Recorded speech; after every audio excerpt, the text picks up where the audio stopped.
I'm super happy to be here with the Twins, man. And honestly, can't wait to get on the field with these guys and build that team chemistry that we need to have in order for us to be a championship club. Baby. Enjoy this great game. What is going on, everyone? Welcome back to the Humm Baby Baseball channel. Today, going to talk Minnesota Twins, continuing team previews, and the Twins, obviously, with some huge splashes this offseason, so we're going to get into it with the expert. We got Tom here from TFTWINS, so I appreciate you being here, everyone. Go to check out this channel right here. I'll link it in the description, link it in the comment section as well, so appreciate you being here. Yeah, Eric, thank you so much for having me. Just great to be here talking about baseball, not talking about Rob Manfred walking across parking lots and negotiating CBAs and just getting into the baseball. Absolutely. That's what I'm saying. And so happy it's back. I was about ready to just quit for a while. But obviously, I mean, y'all were one of the best teams. You won the Central, I think, in 19, won the Central in 20. But last year, things fell apart. But it looks like you're still trying to compete with Carlos Correa, Dylan Bundy, a good arm there, Joe Smith, maybe some other guys too. Anything you want to talk about with this offseason and your thoughts on the offseason overall? Well, I mean, you're playing it modest here. You got to lead off with, I would say that nobody could see the Correa signing coming. But I can't say that with you on here. Yes, I did predict it somehow. And that's absolutely crazy. People called me an idiot, and I probably was an idiot because it was a crazy pick. And, you're making up crazy predictions. Eventually you get one right. No joke. No joke. The night that he signed, I tweeted that I was kind of running through the remaining free agents, and I literally put that, Correa, he's out of their league. They can't sign him. Moving on to, I just skipped over him that night. So, yeah. Man, I couldn't see it coming, so I had to give you a shout out there for predicting it. I appreciate it, yeah. The number one free agent of the offseason they signed. So it's like, it's something as a Twins fan, you can't expect that to come. It was never anticipated. And if you look at kind of the through line of their offseason, there's no way that was like the plan. They weren't like, oh yeah, we're going to do this, this, and this, and then we're going to get Carlos Correa. No way. It just sort of, everybody thought he was going to get like a 10-year, $300 million contract. For whatever reason, didn't work out for him. And at the same time, the Twins had this crazy offseason of these trades and then kind of morphing into something different. And it's like, they may even still be, right as we're talking right now, they might be breaking a starting pitching trade for all I know. And that's sort of been the fun unpredictability of this offseason. Is just trying to see where they're going with this whole thing. So they traded away their starting catcher, their starting third baseman, and got the top free agent on the market. Just could not have seen that so much activity. No, yeah, no way. See, and they still might make some moves. I know you have some injuries because I was going to get to the rotation, which we can start there, but. Right now, this is what it's showing. I know Kenta Maeda's hurt. I'm not sure when he'll be back. And you have another guy who's hurt. I can't remember his name. Randy. Dobnak. Yep. Yeah, Randy Dobnak is hurt. Yep. But right now, what it's showing is Sonny Gray, Dylan Bundy, Bailey Ober, Joe Ryan, Chris Archer. A little worried about that. But what are your thoughts on the rotation here going into the season? Well, yeah, I mean, it's natural to roll straight into, Correa, yes, to rotation. What's going on here? Yeah. Because that's what we're all thinking, too. Like, okay. You made this big investment of getting this guy in Carlos Correa, and it doesn't take a team expert or anybody that's really, really in the know with the Twins to look at this rotation and be like, well, that ain't going to work. Yeah. But, fingers crossed, maybe they're working on some stuff still to make additions. I mean, this close to opening day, it would be pretty shocking to make a big splash. But, with the lockout, things have happened a little bit differently this offseason, so that's always possible. But I sort of feel like, it's kind of funny. I was thinking about this in concern to the Giants. And I think what the Twins are kind of hoping for with this starting pitching staff is that they might capture like an Anthony DeSclafani, who was real bad in his last year or so before going to San Francisco, and then excellent. Right. And then maybe they're kind of got their fingers crossed on like a Logan Webb type, where one of their prospect guys or younger pitchers who's pitched a little bit really takes the next step up. And even with the Correa signing, budget is still a thing. They're not going to be one of the highest spending teams in the league. So that I think that did eat up a lot of the flexibility on what they can do as far as the pitching staff goes. And I think a lot of it's just going to kind of be they're going to have to try to make it up as they go, which, again, when you're coming off of signing the top free agent on the market is not really what you want to be saying about your starting pitching staff. Yeah, exactly. I'm looking here on MLB.com, and I see some of the names. I don't know if Griffin Jacks, is this a young guy here, could help out? Or Yep, he, and maybe that's a guy, to talk about Logan Webb. He came up and he struggled, I know, initially with the Giants for parts of a couple seasons. So maybe a guy like Jax, who pitched pretty poorly last year, but, he's a guy who maybe got something out of that experience, can kind of step it up. They're thinking about also sort of being really fluid about their roles this season. They haven't really played their card on that, but they've kind of mentioned that maybe doing some of the things that we kind of think of Tampa Bay doing with like the opener, right? Or having a lot of guys in the bullpen be like multi-inning guys. So because if you could see that logic, because if you look at this pitching staff through like a traditional major league 5 starters, it really is hard to see them being more than just a 500 team. But if they kind of tweak some stuff and play around and have some fun with that and try some new things with the roles, maybe there's a path there. Because like you brought up Jax, he may be a guy, if you're only asking him to go through the rotation or the order once, that might work out. Yeah, and I had the same concerns with the Giants going into 2021. We're like, who do we got here? DeSclafani, the year before, 2019 or 2020, I think it was, or 19. But when we first got Gosman, Gosman ain't no good, man. Yep. The Braves DFA this dude. What are we doing here? Gosman and Drew Smiley, and these guys stink. And then they go out there and they're awesome. And the Giants won 107 games last year with Gosman and DeSclafani and Webb, who came into his own. So you never know what you're going to get. Obviously Dylan Bundy's kind of had some good years and bad, and then of course the bullpen obviously has to be decent if you're going to have a rotation like this. And I know you got Taylor Rogers, you got Tyler Duffy, Jori Alcala, some decent names in the bullpen. I picked up Joe Smith in the offseason. Do you have any thoughts on this pen?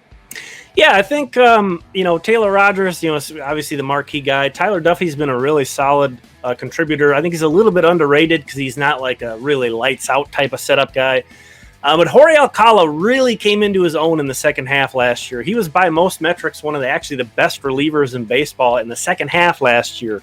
And he was a guy who was a starting pitcher in the minors and kind of converted to the bullpen during the COVID-shortened season, so didn't really get a whole lot of experience to kind of figure out how to pitch out of that role.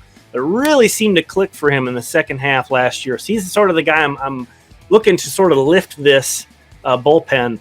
But, kind of mentioning that they might be kind of fluid with their roles. There are some other guys like Jarrell Cotton used to be a big prospect with the A's back a little bit ago. Maybe he could be kind of an interesting multi-inning guy. They have some prospects too. Duran throws 100. He was hurt most of last year, so he was a starter, but they're not going to expect him to stretch out. So they might just put him in the major league bullpen and say, let's go.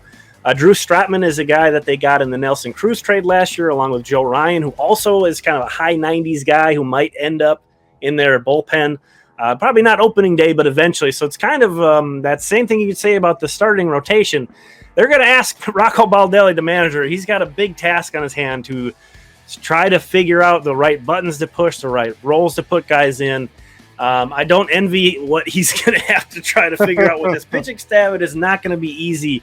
But I think there is a path there. I think there is. It's going to be extremely difficult. It's more narrow of a path than I would have hoped. But I think there is a path there. Yeah.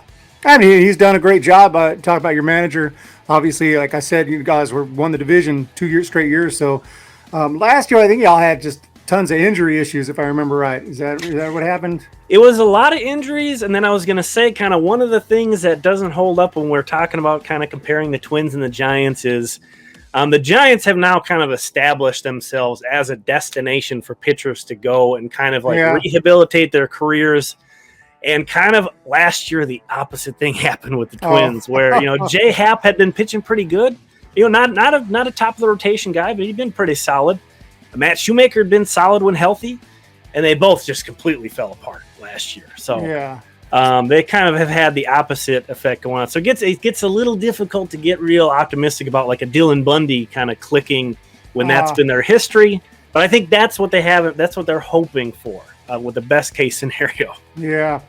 Yeah. Is there a timeline for Maeda? Is he supposed to come back this year? I don't even know. I think he is supposed to come back, but it's going to be very late in the year. So kind of there is some upside when you think about, obviously Joe Ryan and Bailey Ober were the two rookies last year that pitched well. The hope is that they can continue to do so. That's never a guarantee. Not everybody's all linear. You don't just keep getting better and better. Sometimes you got to kind of go through some dips. But we're hoping that those guys kind of click and keep going. But there's also a couple kind of unheralded guys, I think. Josh Winder, who's a prospect who got to AAA last year, so he's kind of waiting in the wings. So he's there as well. So they do have some guys that are probably going to lift the rotation. They have another prospect in Jordan Balazovic, who's probably more of a second half guy. But again, it's going to be kind of thing where it's kind of evolving, and some guys are going to be coming up, hopefully, and some guys are probably not going to work out that they're counting on. So. Yeah. So it sounds like the pitching is a concern. I mean, I look at the lineup, and the lineup. I mean, Byron Buxton obviously is awesome. Arias is a great contact hitter, never strikes out or rarely. Correa is best free agent. Got Polanco, Sano, Kepler. Now, I'm not a huge Gary Sanchez fan, but he's got power. Alex Kirilloff, and then Urshela you picked up in the trade. We didn't mention Sanchez and Urshela. So a couple other offseason pickups, but the offense looks pretty damn good. Yeah, I mean, even before Carlos Correa, this lineup looks pretty good.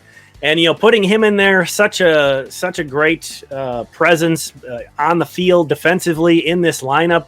He's going to hit in the middle lineup. Just leadership wise, that's the one thing with Rocco Baldelli. He has been a good manager, but I think maybe Josh Donaldson kind of being like a main clubhouse guy. Always hard to say from the outside looking in, but maybe that wasn't the right kind of mix with the clubhouse. Maybe getting kind of this refresh in Correa, who's come in, he's really talking like a leader. He's talking about like a guy, even though he's brand new, he's talking about a guy who really wants to establish, a winning culture here. So that can be huge. And you see that, there is a lot of talent. Like you run through this lineup. If Buxton stays healthy, he's a potential MVP candidate if he stays healthy. And then you think about guys like Sano and Gary Sanchez, and you mentioned the power. Those guys, when it's going bad, man, it looks like they never played baseball, basically. That's what when they're clicking, when those guys are clicking, it's like, Silver Slugger type stuff going on with those dudes. So you could see a path where there's a lot of variance. You could have a real nothing out of Gary Sanchez or Miguel Sano, guys like that. But Max Kepler to some degree is a bit like that as well. Yeah. But a lot of these guys have had some success in the not too distant past, and you can't expect everything to click. We're already kind of really crossing our fingers with a lot of pitching and hoping that works out. Yeah. So we know not everything is going to work out, but there's a very good lineup, definitely in this organization. Yeah, and like I said, I'm not a huge fan of Sanchez because he strikes out so much, but he is going to hit you 30 something home runs at least, and it's big power. You got good hitters like Arias and Correa to kind of offset that. So, I mean, I love this lineup. I've been really high on the Twins for like last 2 or 3 years, even last year, even though things didn't really work out. Yeah, and another thing that didn't work out last year is the young guys that came up really kind of fell flat right away. Alex Kirilloff, Trevor Larnach, Ryan Jeffers. These are all been guys that we've been real excited about for a few years now, all the top prospects at the time. And they none of them really lived up to what we would hope them to be. So you kind of throw that into the mix. In addition to these guys who've had major league success, there's also some of these young guys coming up. And Jose Miranda's another one who was one of the best hitters in minor league baseball last year. So you've got kind of that also happening at the same time with a lot of good prospects coming up as well. Yeah, that's what I usually get to is the prospects was kind of the next thing. I know you mentioned a bunch of them already. Austin Martin, who won one of the top picks, right? Second overall. Is that the same guy from the Blue Jays? Yes, I think he was fifth overall that year. Yep. Oh, so, fifth overall? Okay. I think he was supposed to be second. If I remember right, he was supposed to be like one of the top picks. Yeah, I ended up going fifth. But, it's kind of interesting now, too, that they've brought in Correa because, you can see right here Royce Lewis. Former number 1 overall pick. He's a shortstop. Austin Martin is listed as a short. I don't really think he's really going to end up as a shortstop, but he's listed as a shortstop. Maybe some organization believes in him as a shortstop. So Correa may only be here for a year. He's got the opt-outs after every year of this contract. I will say I think if he's opting out. A lot of Twins fans are concerned about that contract. I will say if he opts out of 2 years and $70 million. he had a great season. You know, he ain't gonna opt out of that unless he had an amazing year for us. So I'm not too concerned about that. I wonder how they react. I know I'd be pissed off. I'm ready to be the everyday shortstop. And then you sign Correa. God, what the hell? Yeah, it certainly kind of muddies the water for them. But I know Royce and Correa have actually been working quite a bit in spring training together already. So that's cool to see. Yeah, so I think you mentioned him. Jose Miranda. A lot of these guys. So it's 2022 as the estimated arrival date. So looks like you'll have a lot of prospects ready to maybe contribute. Yeah, that's a nice thing. A lot of the, it's not a lot of the guys that are way off. It's a lot of these guys were in AA or AAA last year. You mentioned Duran as the guy who I think could probably break camp in the bullpen. He's was a starting pitching prospect. They originally acquired him in the Eduardo Escobar trade a couple years back. Throws 100, and then he had so few innings last year that I think they're just going to say, you know what, we got to give up on the starting pitching thing. It's just going to take too long to ramp your arm back up. Let's just throw you in the bullpen, see what happens. And then Josh Winder mentioned, I think, before the Chris Archer signing, he was kind of maybe the fifth starter. And this is a guy who hasn't made his major league debut yet. It'd be pretty kind of shocking for that to be your opening day rotation. That kind of tells you more about how thin the rotation is than anything. But he's a guy there that they can dip to next. Should anything go wrong there? Well, I don't know how Chris Archer. I know he was terrible a couple of years ago. He hasn't pitched much. So, this late in the off season, the free agents who are still out there are still out there. I was kind of hoping they'd go get your boy Johnny Cueto because he looked pretty good last year. Oh yeah, he had some really good games. He's got something left, I think. He's still available. Yeah. Yeah, that's maybe he's wants too much. I don't know. I would think some team would grab him. I mean, I'd love to have him back here, to tell you the truth. Depth, if nothing else, just somebody that, can throw him in the bullpen and, long relief. You need him to start. He's there. I know he's mostly a starter, but that's Johnny Cueto, man. Yeah. I'd love to have him. But, no, overall, you got really good offense. You got a really good lineup. Obviously, some of those pitchers are going to have good seasons. But usually I was going to ask you, I don't know if you have any predictions or anything, or what do you think the teams you're going to have to look out for this year in the Central? I know, the Guardians, maybe not that good, but the White Sox are pretty good, and Tigers are up and coming. So what are your thoughts on the division this year? This is probably the time where I'm supposed to take a cheap shot at the White Sox, but that's a team I've had quite a bit of respect for the last few years. Not at all surprised that core has kind of become into this really World Series contending type core. It's kind of a head scratcher that they haven't done more to really flesh out the entire roster with the White Sox, but still, they've got enough rotation pieces. Although you guys got Rodon from them, that's going to hurt them. Yeah. They're clearly the class of the division. And Detroit and Kansas City, Detroit especially, making some moves this offseason, and they had a really nice second half of last year. They're on the come up, so I think their team certainly, and the Royals have quite a, Bobby Witt Jr. If he kind of clicks in as a superstar right away, that's going to really impact that team. Cleveland, they'd never do anything, but somehow they're always right around 500. Yeah. It's like they're always 80 and 82 somehow, even though they have nothing. So, it's going to be. I would predict right now the Twins probably to be around 500, but tell you that there's like a 0% chance they'll actually be a 500 team because either they're going to start out and it's going to be pretty clear they're about 500. I could see honestly them trading Correa and getting some prospects and kind of reloading for 2023 and really kind of beefing out this team even more. Because he could be just, a short-term asset.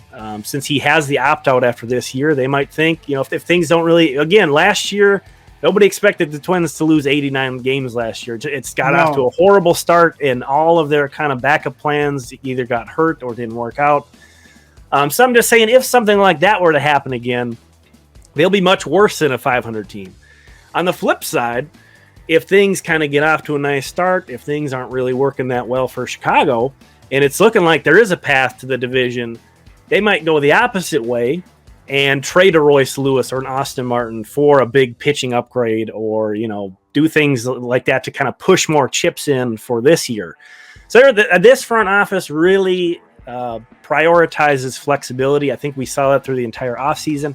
When they traded for Isaiah Kiner-Falefa, I don't think they had any intention of trading him to New York, but they called him up, and it was a way for them to get... There's a way for them to get rid of Josh Donaldson's contract. He was a Twin for like 2 days, I think. Yes. Yeah. And I don't think they even thought that was the way it was going to work. They're just like, well, we're doing value. You know, that was a value. We're going to do this value because it makes sense to move Donaldson. And then with it, I don't think they knew Correa was going to happen. I think they just said, we're going to create an opportunity where we can spend and see what, you know, we were all thinking it was going to be Trevor Story. But then once they had that flexibility, it opened the door for Scott Boras, you know, call him up and be like, hey, you know, what can we do with this? So I think that's kind of the mentality that I see this team for this year is the front office is going to view that flexibility and that, you know, if things don't go well, they have some nice piece, you know, Sonny Gray could be a nice trade piece at the deadline. Yeah. Taylor Rogers is only on 1 year of team control, so he could be a really nice bullpen upgrade for such somebody. Or if it's working out, on the flip side, they do have all these prospects, and like you mentioned, most of them are in AA, AAA. So it's not like they're guys that are super far away. You could flip those guys to improve the 2022 team. So they have that flexibility. It's interesting. Yeah, I mean, I see a lot of potential here. I don't think it's all about the pitching. If the starters show up and pitch really well, like, you know, what's happened to the Giants the last couple of years, y'all could be really good with that lineup. But, you know, if the pitching is terrible, probably not going to be so great. Another 89 losses. It's a little frustrating to have that, you know, be such an obvious need through the whole off season and have that not get addressed. But at the same time, it's like, how am I going to be mad? They got the number one free agent, you know, and the Minnesota Twins signed the number one free agent on the market. How can you be upset with that off season? I think if they would have been able to unload Donaldson's contract prior to the lockout, you know, because if you remember before the lockout, the starting pitching market really went fast before the lockout. Yeah.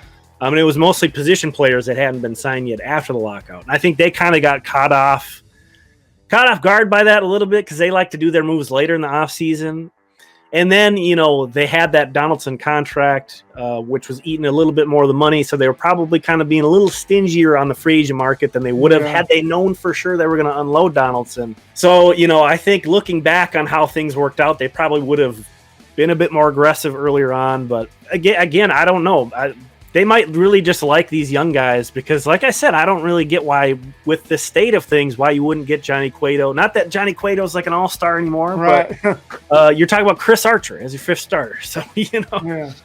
Dylan Bundy wasn't very good last year. Right, exactly. And then a couple guys were rookies last year too. So, but Bundy was bad in 19. He was pretty good in 20. He was bad in 21. So that means he's going to be good in 22. So fingers crossed. Alternates back and forth, you know, terrible one year, good the next year. So I appreciate you coming on, and I hope everyone will go check out the channel. I'll put the link in the description. Twins Talk, on the road to 4,000 subscribers right now. I've been actually subscribing for quite a while, like a year or two. So I think YouTube pushed your channel up to me when Donaldson originally signed. Actually, kind of funny. So it's been a couple years now for me too. So thanks for putting out all this content. You know, I obviously love the Giants stuff. You know, I always kind of go to you when the Giants are doing stuff, but it's awesome that you're also kind of putting everything out here for everybody and kind of putting a spotlight on some other teams. So I appreciate it. Yeah, I try to do team previews. You know, some of my Giants fans don't like it. Like, man, what are you talking about? Well, talk Giants, man. I don't care about these other teams. I'm like, man, this is trying to get baseball, you know, knowledge. We need to know the competition out there. But all right, and you have a good one. I appreciate you coming on. Everyone, make sure hit that thumbs up, hit the subscribe. Go check out Tom's channel. Hit the thumbs up, hit the subscribe button over there, and check out the videos over there. And good luck to the Twins in 2022. And we're going to talk to y'all next time. Peace.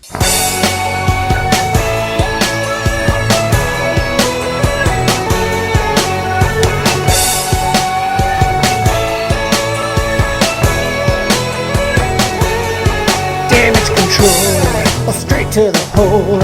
I got no chance of ever making